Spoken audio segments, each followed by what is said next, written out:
The CBS Radio Mystery Theater presents...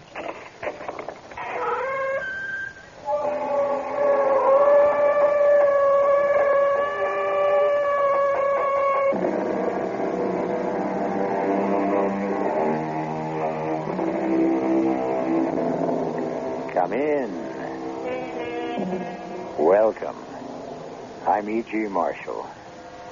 There's a wonderful adjective of Scottish derivation, eldritch. It means weird, eerie, uncanny.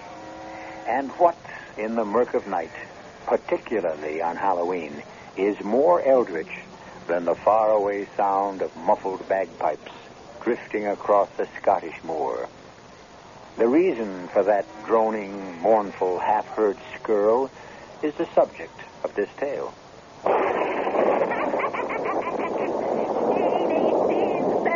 I have offered you freedom this Halloween night. Dare you risk and reach for the prize? Where must I go? First, you must answer me. Will you go? When a witch herself asks the question, what choice do I have? Yes. Then hold fast, Stinson. You're on your way to hell!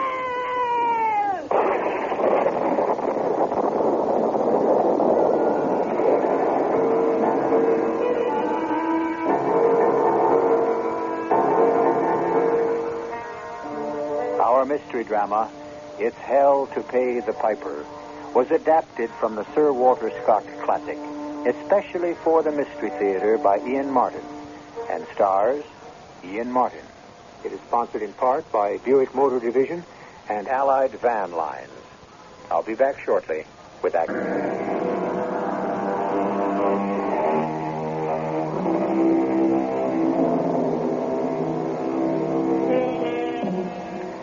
This is a legend handed down from father to son from the 18th century. The lord of a district exacted fealty and fees from all who lived on his land. The lord was an absolute ruler over his small domain, with no one to defy him but the witches, the bogles, the warlocks, and the carlins, the mystic folk of Scottish legend, of whom let man beware as of the devil himself. And once having brushed with them, the penance a man pays follows him the rest of his time, especially if they should have caught him the night before All Saints' Day, the night we know today as Halloween. Who is that there, then? Who else but Steenson himself would be out on a night like this? Oh, there, boy. I'm glad to see you. I was worried you might have defected this last year of penance. Not likely after all I have lived through. 13 years. Off with you. And into the kirk while I stand guard by the door. You have your pipes? Okay, right here in their mahogany box. But whether I'll have the strength to blow on them for 6 hours, I don't know.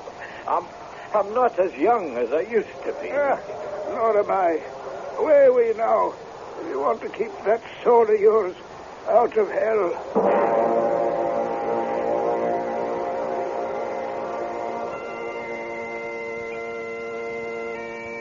The way I found myself in the predicament that brought me to the pledge and penance came about over 13 years ago.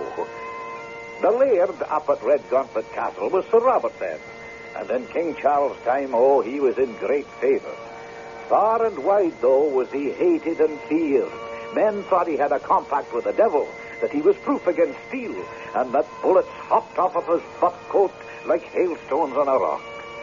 For all that, he wasn't a bad master to those loyal to him, the likes of me, for example, who was a kind of favourite to him for my playing the pipes. But at the time a story begins, I was in dire trouble with the master. It's not as if I was asking for the moon, Jock. You might as well for all the silver you'll get from me, Steenie Steenson. For everyone knows well enough, money burns a hole in your pocket. Hey, but it's not to spend on foolishness. It's for my rent. How much have you got? 400 marks. And how much do you need? 1,000. 1,000, is it? Do you think me daft enough to lend you 600 merks? I couldn't meet the spring reckoning either. It's for 2 terms. Well, what happened when you came to Sir Robert empty-handed? My knees were like to melt with fright. He was bad with the gout then, and it was all old Dougal, his manager, and old Hutchin, his butler, could do to hold him down in the chair when I told him I came empty-handed. Oh, you talked him out of it then? Oh, I brashed my way through, but... Then have a try at it again, and maybe he'll wait a while on the autumn payment.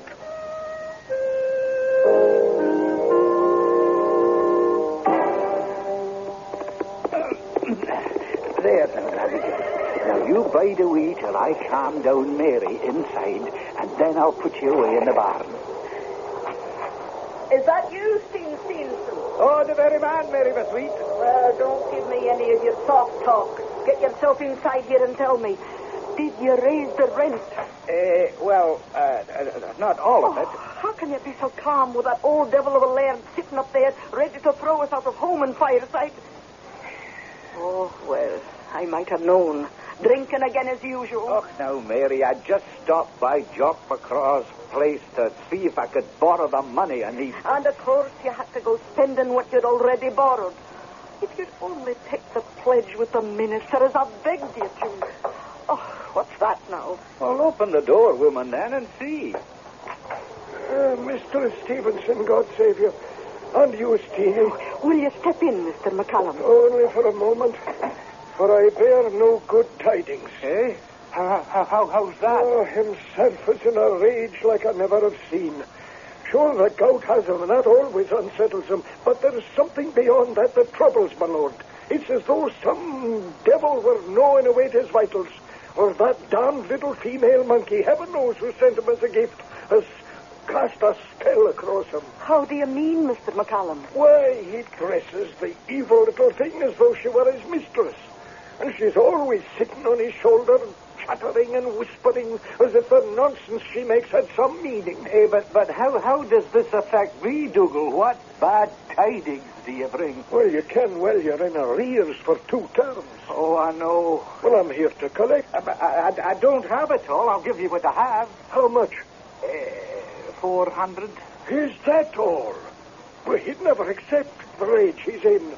Steenie, I warn you, I'll be back this night by 5 at the castle. You'd better be there, too, the silver in hand, by that time. Dougal, have a heart. Don't ask me to venture out after dark. You know the witches and bogles are all gathering for Halloween at this week's end. You have more to fear from Sir Robert than any bogles or witches.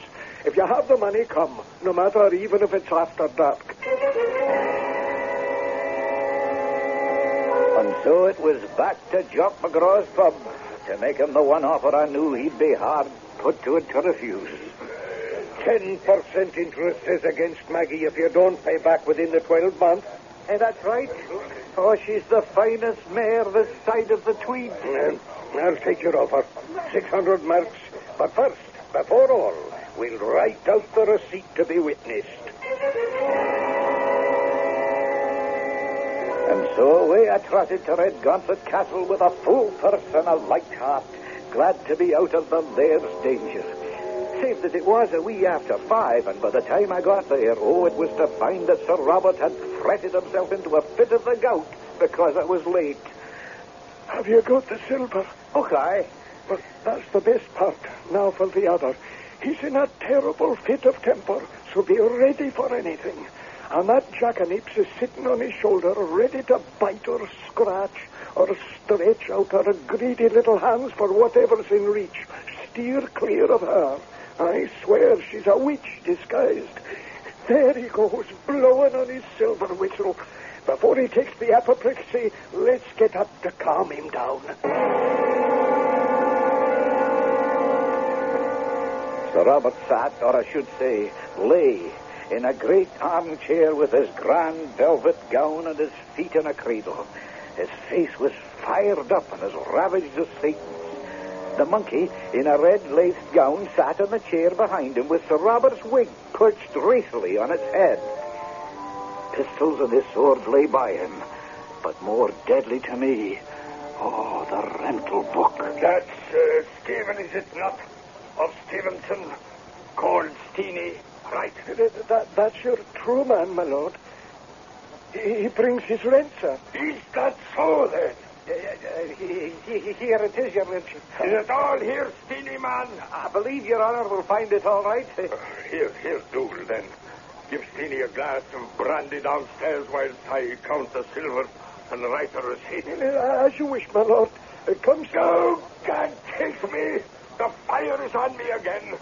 Get me some cold water for my feet. Oh, Steenie, run quick. Call for Hutchin to get the water. Hey, yes, Dougal. Hutchin! What is it? The laird is having an attack. Dougal bids you bring water as fast as you can. I will. Cold water for my feet and hot wine for my throat. Oh, hush, Lord. We'll bring you what aid we can. Oh, the devil himself is tugging at my coattails. What can I do? Nothing.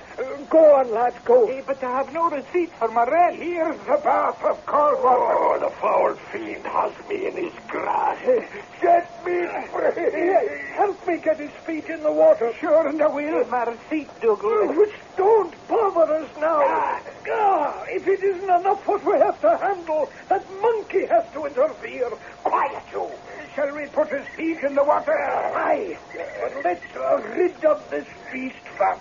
If I could just have my receipt, I could go. Don't bother us now. Away with you, and let us do what has to be done. Aye, Dougal, I suppose it were better.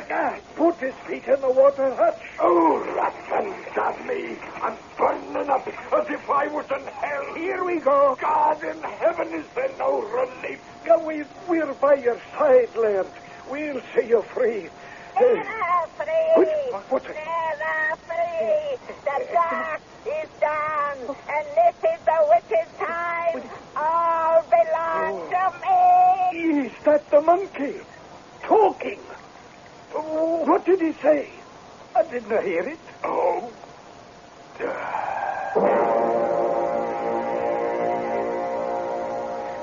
But I heard the monkey talking, and I went running as fast as my heels might carry me out into the darkling night, knowing the laird had gone to his just deserts, and that tonight the devil and all was abroad. I made straight for the pub. I took a bottle by myself and snugged into the darkest corner. Time passed, and I lost myself in the Scotch mist, till all of a sudden old Hutchin was beside me. The laird is gone, shivering and shaking and crying out like he was turning on the coals. Oh, God save us all. Amen. Is Dougal with him? Aye, in more ways than one.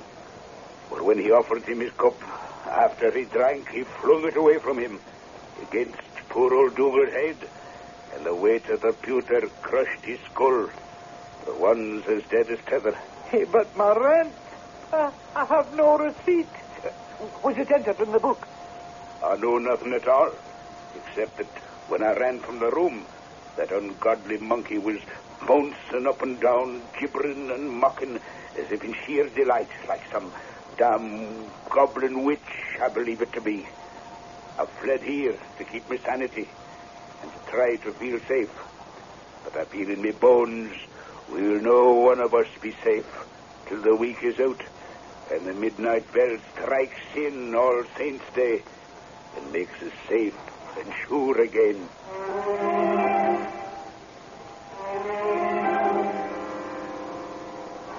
So the rent is paid, but Stephen Stevenson has no receipt, and the laird is dead, and with him the only witness that it was ever paid. And this is only leading up to that baleful night in Scottish legend, a far cry from our only mischievous trick-or-treat night, a night when all the fiends of hell are free to roam before the dawn of All Saints' Day drove them back into hiding and darkness. I shall return shortly with Act 2.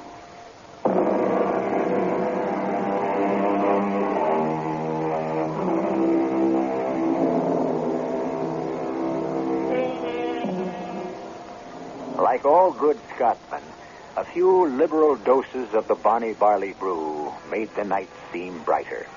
And the nearer they got to the bottom of the bottle, the farther their fears receded. For that matter, the drizzle had eased up, the wind died down, and the moon had risen.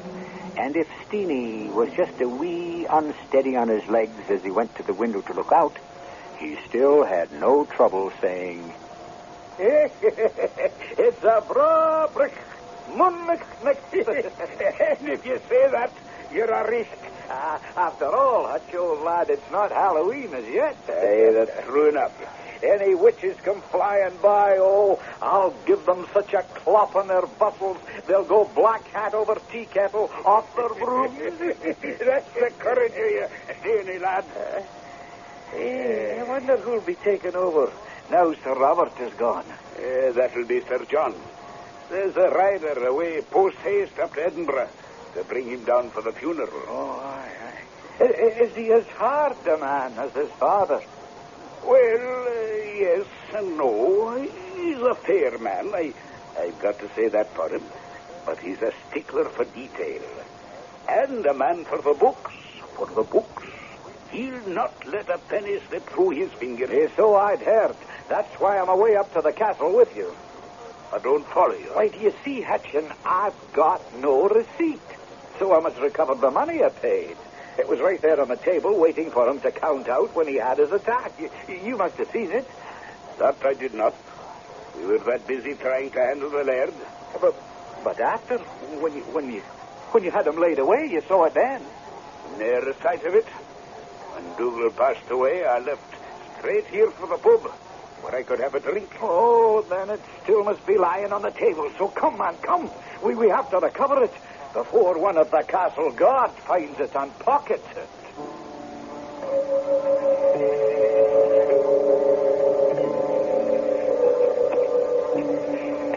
It's awful quiet here in the castle. Aye, it's like as if it were empty of everybody but the dead.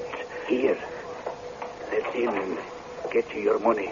Now, where could it be? On the table here, by the rent book, alongside the chair. Oh, no. What is it? It's gone. Could Dougal have figured it? No. I laid him out myself. There wasn't over a handful of coins in his pocket. Well, it's got to be somewhere. Let's have a look in his desk. Don't be touching that. You have your head for it. How can he? The man is dead, is he not? Good God defend us.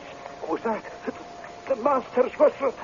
Woe be to either Dougal or me if we never answered his summons. Oh, where are you going, Hutch? It came from his bedroom. He's calling me. How can he be? He's dead. I don't know.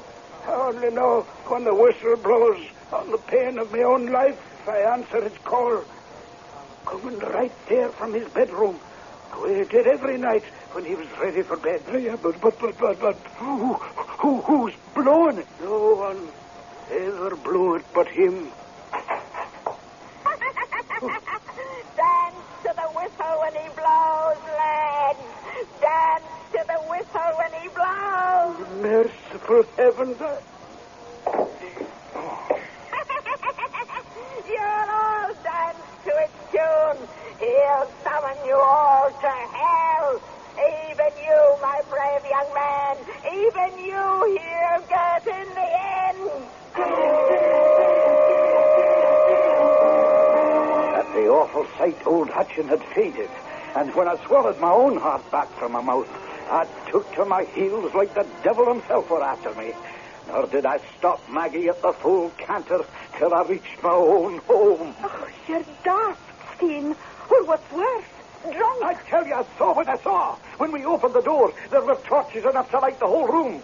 And the laird in his coffin, stiff as the corpse he was, while sitting on his chest, cross-legged, in a black pointy hat, with her long nose threatening her chin, all wrinkled and withered, with fire spouting out of her mouth, and great long crooked fingers pointing a spell at me, was a witch. You can ask old Hutchin if you want. I thought you said he fainted. Well, when he comes to, then. He was as drunk as you. Probably what the both of you saw was that ugly monkey of Sir Robert. No, the monkey's gone, disappeared. So she came back. It's all a fancy you've taken. You weren't there to see, woman. And more than that, if it was fancy, who blew the whistle, eh? Who was blowing on the laird's whistle but himself? If you ask me, I think the whiskey was ringing in your ears. But that's enough of your excuses. What I want to know is, was the rent paid? Aye, it was paid the first time. Then where's the receipt? Well, I have no receipt. The laird died before he could count the money and write me one. No receipt? Oh, merciful God in heaven. What's to become of us when the new laird takes over? You'll surely take my word for it. Won't he? And if he doesn't?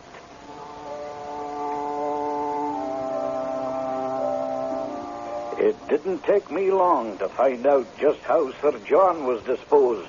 For wasn't it on Halloween night its very self I was summoned to the castle? Oh, a wild night with the wind whistling and the moon buried in scudding clouds and the rain slanting down and soaking through the thickest wool, right down to the skin. At the castle, Hutchin took me to Sir John to introduce me and let me tell my story. He sat straight in his father's chair in deep mourning. Sorry to bring you abroad on such a wild night. Goodman Stevenson, was it? Aye, that's it. It's Steenie Stevenson, to all that know me. I hear you're a good man with a bagpipe. Oh, I've played for your father, sir, and I hope to play for you. Anytime you command me, I'll always be ready. I'll remember that once we have finished our business. Oh, yes, sir. His was a sudden call. He'll be missed in the country. No time to set his house in order, and he left behind a tangled web to unweave. Let me see in the rent book. Yeah, you are down here for 2 quarters rent behind the hand, due at last term. If it please your honor, Sir John, I paid that to your father. Well, you took a receipt then, doubtless, and can produce it. Well, indeed, I hadn't the time, and please your honor. For no sooner had I set down the silver, and your father had drawn it to him to count and write out the receipt, then he was taken with the pains that removed them. Oh, my. Well, that was unlucky, was it not? But you may be paid it in the presence of someone, Steenie. I want only the simplest reassurance. Well, troth, Sir John, there was nobody in the room at the paying but Dougal McCallum, his ground officer. But, as your honor knows, he's already followed his old master. It's very unlucky again. The man you paid the money to is dead. The man who witnessed the payment is dead too, and the money appears to have disappeared. How am I to credit all this? The Hutchin was here, sir. I have already questioned Hutchin. He never saw the money, and when you came back to the house, there was no evidence it had ever existed. Oh. I must beg that you cease this silly masquerade. For, Stephen, I must tell you that you must pay or flit. Leave my house? But where would I go? If you have creditors, maybe to a debtor's prison, and think yourself fortunate that my judgment on you is not harsher. Well, do you suppose I have the money? Oh, far be it from me to say so. Do you charge any of my people with having taken it? Well, I would be loath to charge them that may be innocent. And if there be anyone that is guilty, I have no proof. Then, if there is a word of truth in your story, the money must be somewhere. Now, where do you suppose it to be? Well, if you will have my thoughts on it, Laird, then here they are. In hell, along with your father, his unholy monkey, and his silver whistle. Down the stairs I ran out of that parlor, while all the time the laird was swearing blood and wounds behind me, as fast as ever did Sir Robert before him, and roaring for the bailiff and the baron officer. Aye, Maggie, you may well cry out this night, for the devil is to pay. I threw myself on Maggie's back and was off into the night. First off, I didn't know where I was headed, just so it was away from Red Gauntlet and Sir John's wrath. Then, in the cold and the damp, with the wind skirting around like a wild thing, I knew where I was going, and the 2 reasons why. Jock McGraw's pub. What ails you, man? Are you a friend of mine? Well, I thought to be. Then lend me a hand, Jock, or there's no other way. I'm to be cast out for no payment of rent, and for what I just said to the new laird. I no doubt will soon be dancing at the end of a rope if I can't raise the money. Well, what happened to what I gave you the loan of? Well, it was paid to the old laird the night he died. But he never gave me a receipt, and the money just vanished into thin air. Well, you have the gall to ask me for money when you've thrown away what I gave you already? Do you hear me all now? Here sits Steenson, false friend, thief, beggar, and bankrupt. The laird and his officers are after him, so help me hold him till I catch him, for I have claim on his horse before any. Stand back, all of you, or any man that approaches me near, I'll run him through. For I'm a desperate man this night, and to save my heart and home and my family, I'll ride the wind with the witches abroad, even if it blows me all the way to hell itself.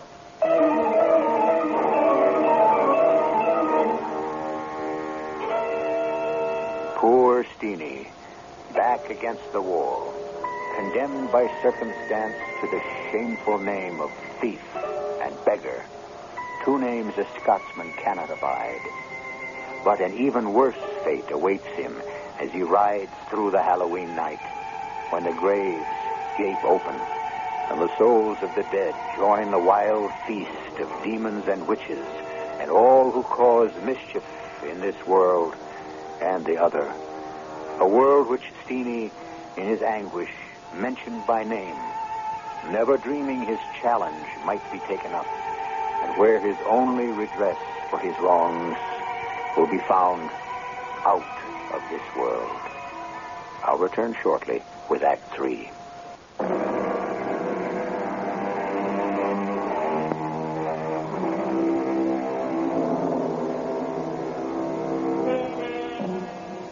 For a long while, Steenie Steenson hurtled pell-mell through the murky, wind-swept night, caring little for his safety or where he was heading.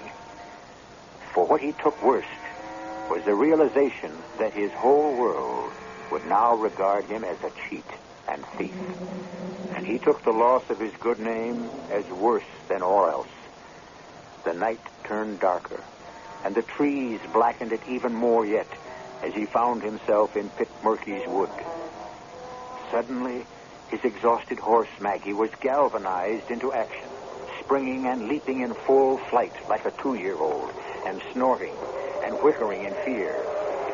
For behind him, dipping and swaying among the tree branches, rode a hag on a broomstick, fast coming up on him, no matter that Maggie was running full out in frantic terror. What's your hurry, Steenie? Whom do you please? I'm shutting my eyes. You're not there. You're not there at all. Oh, I'm here, all right, Steenson. If I weren't, you'd have no hope at all. No. When all you need is money. Without it, I've lost everything. My good name, my wife, my home, and for all I know, my head. But with it, you could have all back. Oh, only if you can lend me the money, mistress, whoever you are, and wait a long day for it. I have no other hope on earth. But there may be some under the earth. Under the earth. The word. Here, but I don't understand. Steenie, would you dare great things? What things? Your old laird is distressed in his grave by your curses and the wailing of your family and your friends. But I tell you true, if you dare venture to go see him, he'll give you the receipt. Well, how could you know that? Open your eyes, Steenie. Look well on me. Oh, Lord. Lord, help me. It's the Robert Monkey. I am as you want to see me. But now, I have offered you freedom this Halloween night. Dare you risk can reach for the prize. Where must I go? First, you must answer me. Will you go? Oh, what choice do I have? Yes, yes. Oh, then hold fast. Jeannie Stevenson, you're on your way to hell.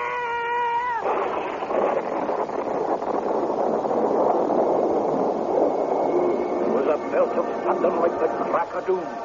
And away I went into the blackness, sucked down like the quicksands of the Solway.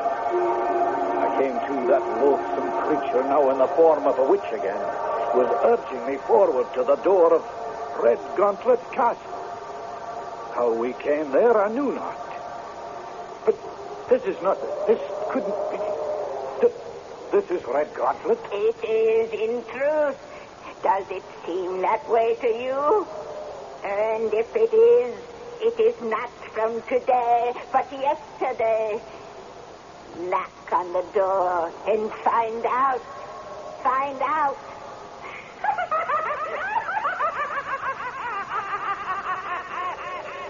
If Sir Robert's death could only be a dream.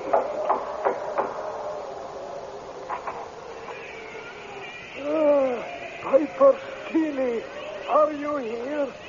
Sir Robert has been crying for you, roaring, fit to burst himself. Dougal McCallum, is that you? I thought you were dead. Dinna concern yourself with me, lad. Don't you trouble your head about any but your own self. See, you take nothing from anybody here, neither meat nor drink nor silver, except just the receipt, which is your own. Come. Up and round the great staircase, Dougal led me to the banqueting hall. And the Lord take us and keep him. What a ghastly set of revelers sat about that table. You might as well know where you are, Steenie. With her head under her arm. Mary, Queen of Scots, till they struck her head from her shoulders. And the fat man with the veins in his nose. Henry VIII, who's as much at home here as old Nick himself. Oh, it's enough to turn the nails blue. They would, were I to name the rest. Attila the Hun, Macbeth, and yonder in the corner, Shoot himself. You've been noticed by Sir Robert. Jeannie, the piper's come at last. Come forward, lad, and you'll give us a tune on the pipe. But first, have you settled with my son for the rent? Indeed I have not, Laird. Sir John will not settle with me without a receipt. You shall have that for a tune of the pipe. Remember what I said.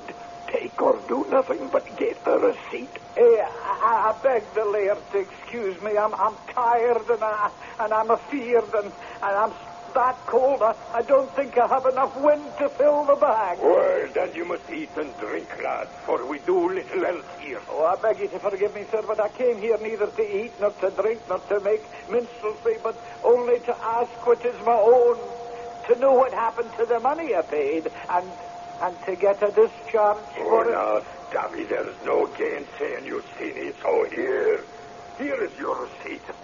And for the money, my dog Whelp of a son may go look for it in the cat's cradle. Oh, I give you my thanks, and I beg leave to withdraw. No, not a step yet.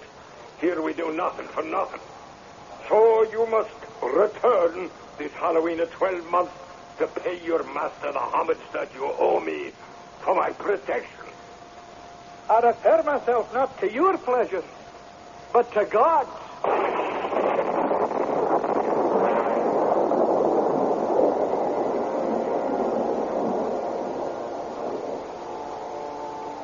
When I came to myself, I was lying in the old Red Gauntlet churchyard with the scutcheon of Sir Robert hanging over my head and old Maggie feeding quietly by the minister's 2 cows. I would have thought the night was nothing but a dream, save that clutched in my hand was Sir Robert's receipt, fairly written in his hand. sore trouble in my mind, I rode to the castle. And after great trouble, I got audience with Sir John. Well, have you brought me my rent? I have not, but I have brought your father Sir Robert's receipt for it. His receipt? You told me he had not given you one. Would Your Honor just see if the signature is correct? Well, it's his hand, all right. But what is this date? The 31st of October from my appointed place this year. But this was yesterday. Oh, you villain, you must have gone to hell for this. Oh, whether he be in heaven or hell, I know not, but I got this from your father this Halloween night. Damn your impudent hide. I shall reveal you for a warlock to the Privy Council and send you to your master, the devil, with the help of a tar barrel and a torch. Oh, no, I intend to reveal myself to the minister and tell him all I have seen last night. For he's fitter to judge than a simple man like me. By the way, Steen, let's consider all. Now, if this story be true, where should we find this cat's cradle you mentioned? Oh, we'd best ask Hutchin, the butler, sir. He knows all the odd corners better than any man. And so it proved. For Hutchin remembered an old ruinous turret, long disused next to the clock house, accessible only by ladder, for the opening was on the outside far above the battlements. And that once it had borne the name of Cat's Cradle. Hand me my pistol belt, Hudson, and help me pocket it hard. Oh, it's fair dangerous to think of climbing up there and in the wind. If it is to right or wrong, it is my duty. Slowly and carefully, he climbed the ladder and disappeared into the turret. Then, of a sudden came... Hey, are you all right, my lord? Aye, and all is right. I have found your money. Here is the real culprit. Make sure I've made a thorough job of making it dead. What he had thrown down at my feet and Hutchins was the lifeless body of the monkey or ape or whatever it was. And later in the study, Sir John explained. I want to make amends to you, Steenie. Here is your money, which I found among many things stolen away and missing through the years, which that witch imp had carried away to line its nest. Now keep it, and pay your debts. You shall have a year free to catch up again. Oh, Your Honor. Now, wait. I have not finished. I would wish no questions as to the health of my father's soul, so I think we could do better to lay all the damage on the monkey. That is, to forget your dream in Pitmurky Wood. You had a good deal from the bottle, and it would be hard to be sure of much. As for this document, well, it's a queer kind of thing. It would be best to put it in the fire. But queer as it is, Sir John, it's all the voucher I have for my rent. I will bear the contents to your credit in the rental book. It shall be done with witnesses. I would wish to speak with the minister on the subject, for I like not the sort of summons of appointment Your Honour's father... Do not call that phantom my father. Well, then, the thing that looked so like him. You see, he spoke of coming back in a 12-month, and I had the notion that if I was called and had no way to refuse, it might be forever. Very well. If you are so distressed in mind, speak to the minister. The minister had a solution, all right. One was that I had to take the pledge and give up the bonny due for all these 13 years. And the other was that every Halloween, for 13 years, from 6 till the witching hour was past, I would play my serenade on the bagpipes, but safe within the hallowed walls of the church. And tonight is the last night. Oh. Well, What be the end of it at last, Minister? Aye. Off you go home, Steenie. You're safe at last. Home? Home, is it? Oh, no. I've cast out the spell now, and my first stop is going to be back at the pub. Fill it up, Chuck, lad. Fill it up. Oh, what a terrible thing. What is that, Steenie? My mouth is watering so for a taste at last that I'm afraid I'll dilute the bonny whiskey. No fear with a glass that full. Here, bottoms up. Aye, bottoms up. Hey. Oh, Steenie, lad. What's with you at all? Wasting good spirits like that. Are they good spirits? Did I ever serve anything else? Well, then drink this drink and tell me if it's all as it should be. Taste it for yourself. You'll not have to wring my arm. The best. You'll never find any better whiskey. Oh, no. Oh, what they've done to me. This spell is not all over. I've lost my taste for whiskey. I'll be a teetotaler all my life.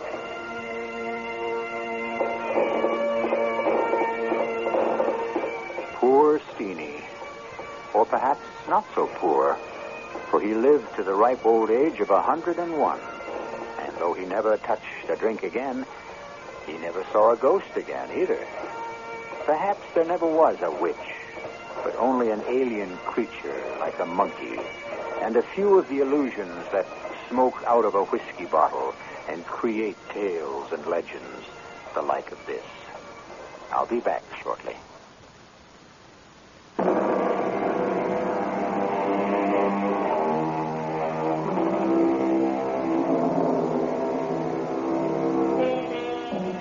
Halloween seems to be falling out of favor.